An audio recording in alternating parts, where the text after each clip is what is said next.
Le 9 mai 2010, Onur attend l'ex-petit ami de sa sœur sur un passage pour piétons à Bonn. Il est accompagné de 4 compagnons. Il commence par frapper Ahmet, puis lui enfonce un couteau dans le haut du corps. La victime est transportée à l'hôpital, grièvement blessée. L'auteur de l'agression se cache. L'équipe d'enquête détermine que l'auteur avait déjà menacé la victime à plusieurs reprises parce qu'il n'était pas d'accord avec la relation de sa sœur.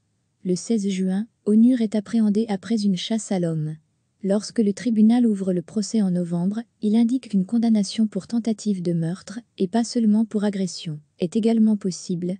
Au tribunal, il est révélé que la victime et l'auteur du crime ont grandi à Bonn et se connaissent depuis longtemps. Les 2 familles sont kurdes, les auteurs étant strictement musulmans.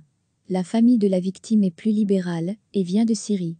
En 2007, Ahmet est tombé amoureux de la sœur de l'auteur des faits. À cette époque, Onur purgeait déjà une peine de plusieurs années. À la demande de la sœur, ils lui ont rendu visite ensemble en prison. Les familles sont contre cette relation et les négociations de mariage sont donc rompues.